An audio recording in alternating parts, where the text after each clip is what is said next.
Jornal do Marcos. Oferecimento: Pet Amigo Dog Walker. Passeios divertidos para seus cães, você só encontra aqui. O Ministério Público Federal lança campanha contra a corrupção. Nessa edição, você vai ver como foi o evento que marcou o lançamento da campanha aqui em Salvador. Depois do aumento no pedágio da Estrada do Coco, você vai saber como está a conservação em outra rodovia importante daqui da Bahia. É a BR-324, onde também tem pedágio. Mas será que a situação por lá tá bacana, como na Estrada do Coco? Daqui a pouquinho a gente discute esse assunto. Você já ouviu falar na síndrome de Guillain-Barré? A doença que tem atingido vítimas do Zika vírus causa paralisia corporal e tem preocupado muita gente. Aqui no programa, vamos mostrar um pouco mais sobre o tratamento da síndrome. E ainda, novo livro infantil que trata da generosidade é lançado em Salvador. Agora, no Jornal do Marcos, que está de volta.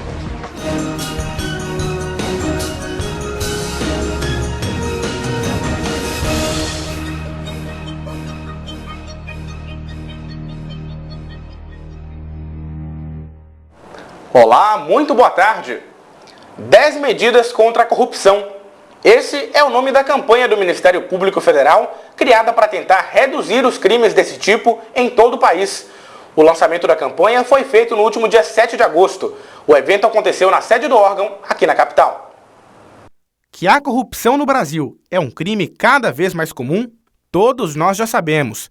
E para mudar essa realidade, o Ministério Público Federal lançou a campanha 10 medidas contra a corrupção, idealizada pelos procuradores da Operação Lava Jato, Deltan Martinazzo e Roberson Pozobon.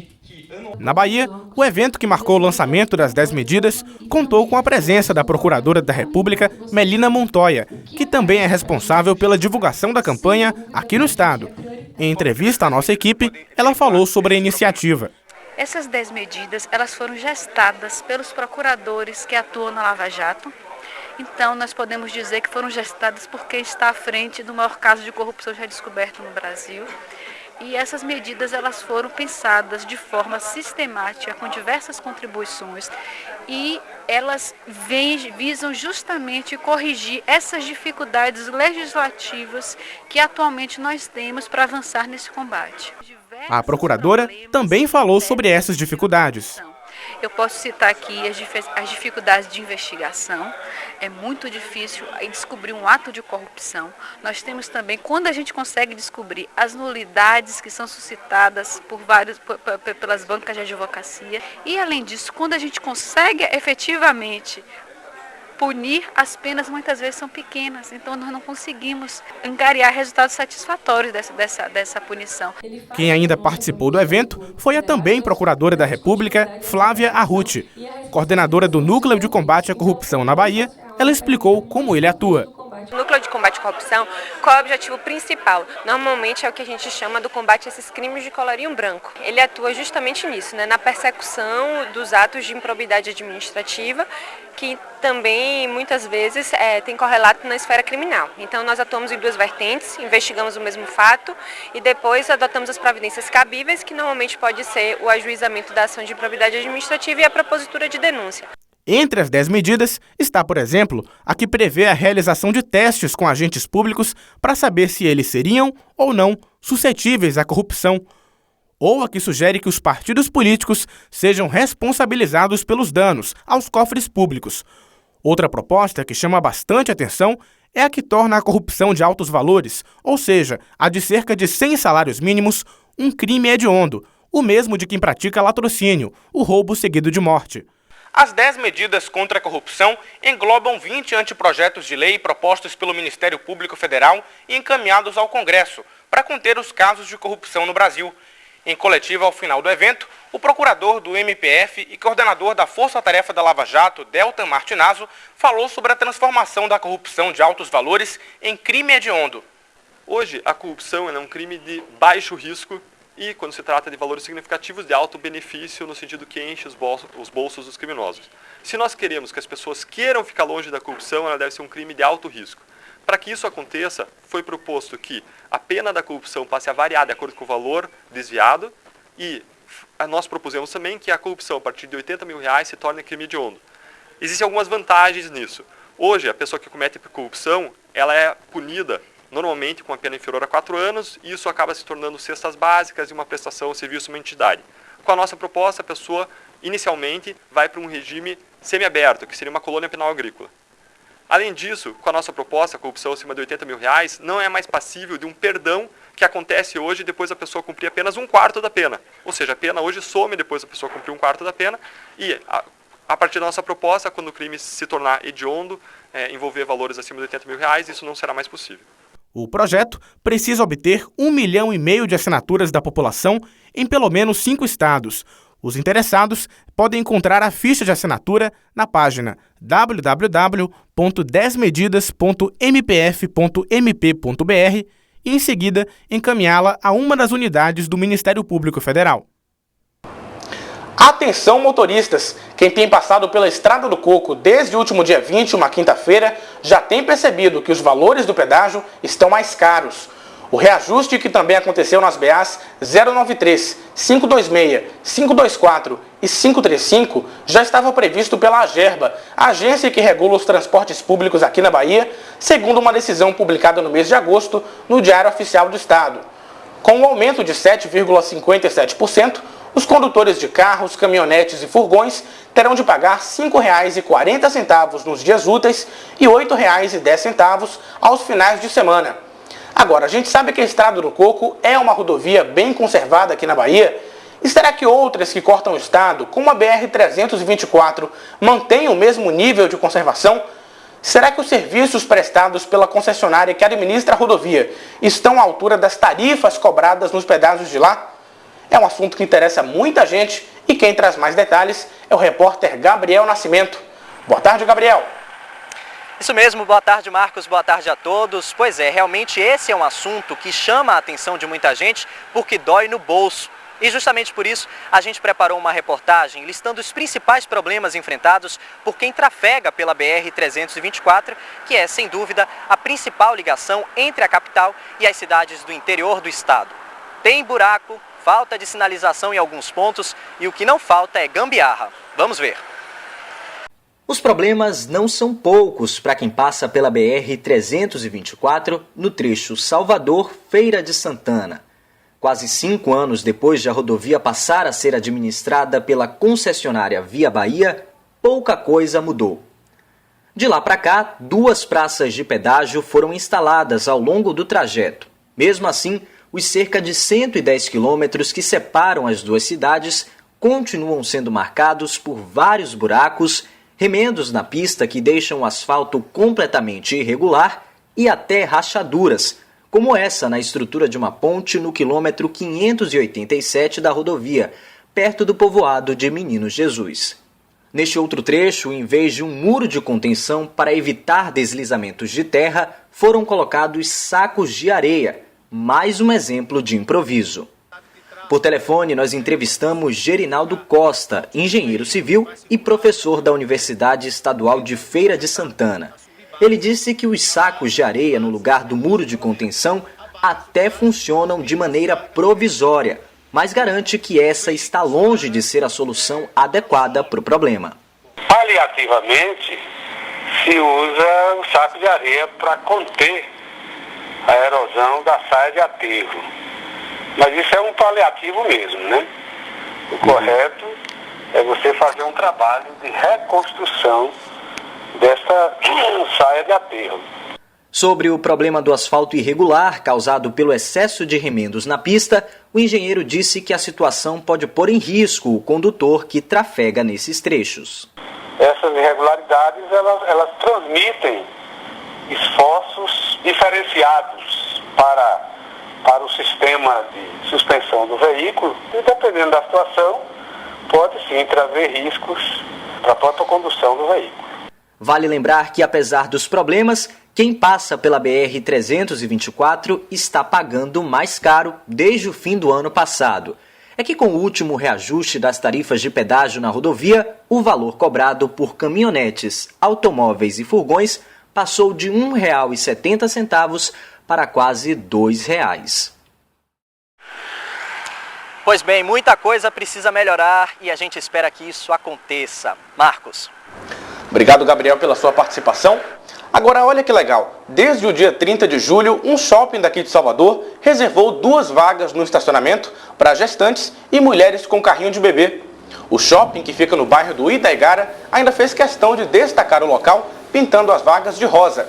Segundo a assessoria do estabelecimento, a novidade funciona da mesma forma que as já tradicionais vagas para deficientes e idosos.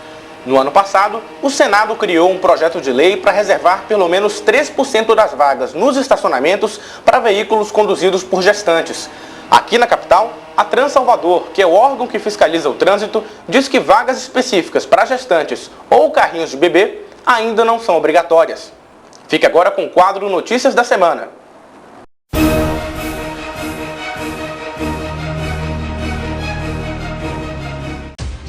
O aeroporto de Salvador vai passar a ser administrado pela iniciativa privada. Nesta sexta-feira, dia 11, o Diário Oficial da União publicou um decreto afirmando que os aeroportos de 4 capitais do país, inclusive Salvador, foram incluídos no programa de desestatização e os leilões devem acontecer a partir do primeiro trimestre do ano que vem. Além dos aeroportos, o governo também pretende privatizar portos, rodovias e ferrovias. A expectativa é de que as privatizações gerem 8 bilhões e meio de reais em investimentos. O Brasil perdeu nessa semana o título de bom pagador, ou seja, capaz de honrar suas dívidas. A notícia vem da agência de classificação de risco Standard & Poor's, uma das mais importantes do mundo, que atribuiu o rebaixamento às declarações incertas da presidência sobre a economia do país, além da instabilidade na divisão da equipe econômica e das divergências dentro do próprio governo. Com o rebaixamento, o Brasil agora entra para o grupo dos países de alto risco, o que significa que, além de os investidores cobrarem juros muito altos, o país também passa a ser visto com desconfiança no cenário econômico internacional. Já o Japão sofre com a passagem do tufão que devastou algumas cidades pelo país. Ibaraki e Miyagi estão entre as províncias que registraram o maior número de pessoas atingidas por causa das cheias nos rios. Segundo a TV estatal NHK, quase 5.800 soldados, policiais e bombeiros foram deslocados para as áreas onde a situação é mais grave. O tufão atingiu o Japão na última quarta-feira, dia 9, mas as fortes chuvas ainda persistem em todo o país.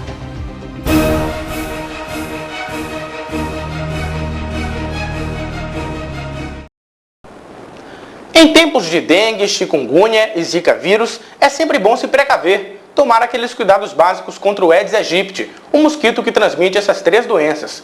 Todo mundo sabe, por exemplo, que não se deve acumular água em locais abertos e muito menos deixá-la parada. Agora, o que muita gente se pergunta é o que fazer quando se desenvolve alguma dessas doenças. E no caso do zika vírus, o medo é ainda maior, porque algumas pessoas que contraíram a doença têm apresentado também a chamada síndrome de Guillain-Barré, que é um distúrbio neurológico que provoca fraqueza nos músculos e também paralisia em diversas partes do corpo. Esse distúrbio geralmente só se manifesta depois de o paciente já ter se curado do zika vírus. O tratamento para essa síndrome é indispensável para que o paciente volte a ter uma vida normal. E você sabe como e onde conseguir atendimento? Bom, nós visitamos o Instituto de Saúde de uma universidade daqui de Salvador, que oferece cuidados especiais para os portadores da síndrome de Guillain-Barré. Confira. Descoberta em 1916 por 3 médicos franceses, a síndrome de Guillain-Barré é uma doença rara. Em média, de cada 100 mil pessoas, apenas uma é atingida pela doença. Ela acontece porque algumas bactérias e também alguns vírus, como é o caso do Zika, possuem proteínas parecidas com as que temos em uma estrutura do nosso sistema nervoso, a bainha de mielina, o que faz com que o sistema de defesa do nosso corpo passe a atacar não só esses vírus, mas também a própria bainha de mielina. Aos poucos, essa estrutura vai sendo destruída, e o resultado é a paralisia dos músculos e a perda de alguns movimentos do corpo. A síndrome ainda não tem cura, mas o tratamento da doença busca combater os sintomas até que o paciente se recupere. Para isso, a fisioterapia é uma importante aliada. A partir dela, é possível gradativamente restabelecer os movimentos musculares. Esse Instituto de Saúde, dentro de uma universidade daqui da capital, oferece um serviço de atendimento em que os portadores da síndrome têm prioridade. O tratamento é gratuito e realizado pelos alunos do estágio supervisionado de fisioterapia, sob a orientação da professora Carla Mendes. Professora, como é que se dá o tratamento fisioterapêutico contra a síndrome?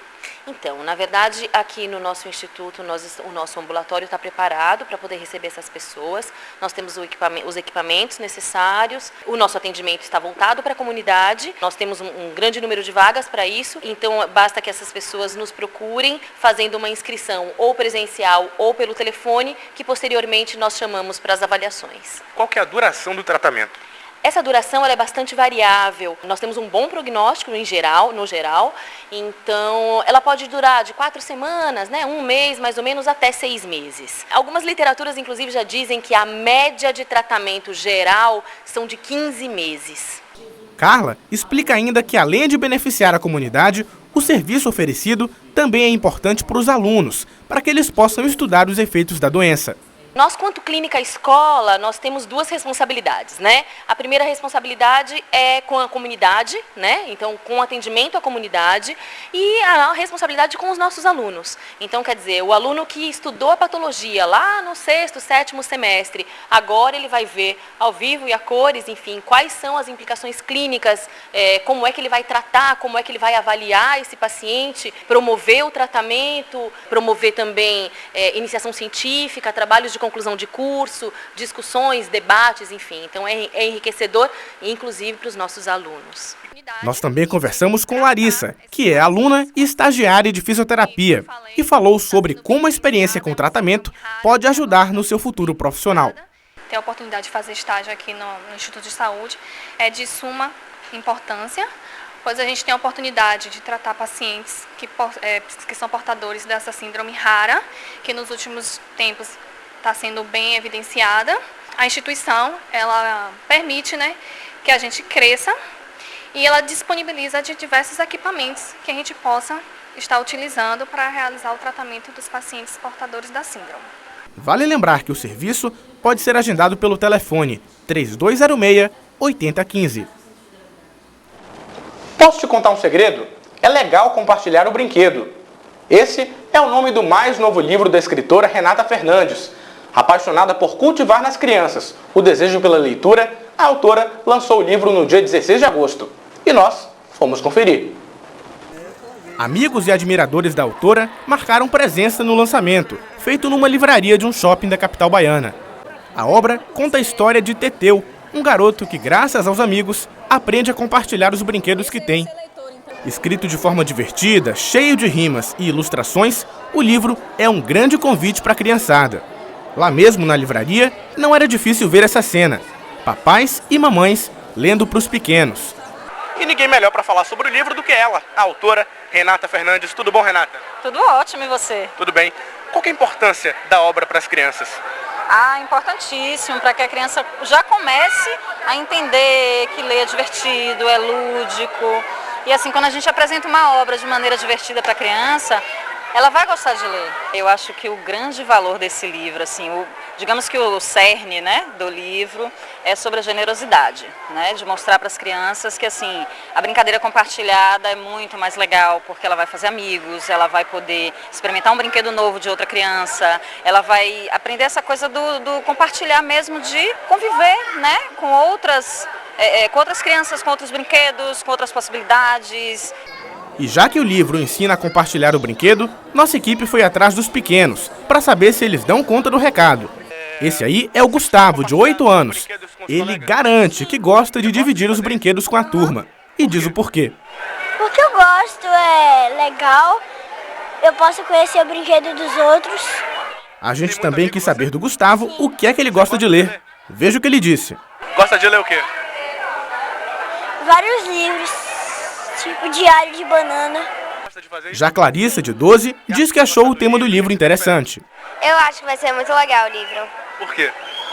Porque o tema é interessante. E olha só quem apareceu enquanto a gente gravava a reportagem. Foi o Arthur, que pegou o microfone e até entrevistou a escritora. Pelo visto, eu já tenho um grande concorrente. Esse é o segundo livro da escritora Renata Fernandes, que, além de histórias infantis, criou ainda o projeto Encontro com o Autor, em que visita escolas de Salvador para bater um papo com as crianças e mostrar para cada uma delas o quanto a leitura pode ser prazerosa quando se tira dos livros não apenas o saber, mas também o sabor. Renata conta como teve a ideia de criar o projeto. Olha só, primeiro começou assim com a super cara de pau minha, e aí comecei a ir nas escolas e tentar entender como é que funcionava, né? Primeiro com feira de livro, aí depois eu tive numa escola que me deu um projeto para fazer que eu achei muito legal, assim, de estar com as crianças, de reinauguração de uma biblioteca. E a partir dessa escola eu comecei a entender que eu poderia fazer um projeto muito maior para alcançar esses meus leitores. Assim, você escrever um livro é muito legal, mas você, assim, o bacana é você ler esse livro na mão das crianças, do seu leitor, né? Para mim, assim, é o principal do meu projeto, fazer essas crianças interagirem com a história, interagirem comigo, saber que o autor não é uma pessoa distante, né? Então, assim, eu estou muito feliz. Legal, parabéns para a Renata. Bom, o JM está terminando e a gente encerra com imagens do Caça Mirage 3, inaugurado no último dia 21 na Praça Orungan, no bairro de Ondina, aqui em Salvador. O avião, que não é uma réplica e sim o original, serviu à aeronáutica por pouco mais de 3 décadas na defesa do espaço aéreo brasileiro.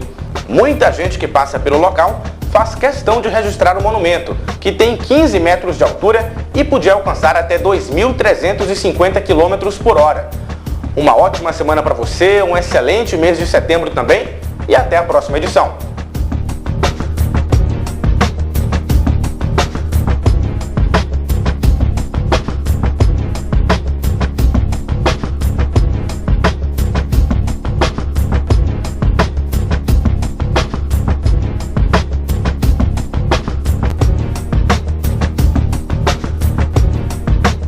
Jornal do Marcos. Oferecimento: Pet Amigo Dog Walker. Passeios divertidos para seus cães você só encontra aqui.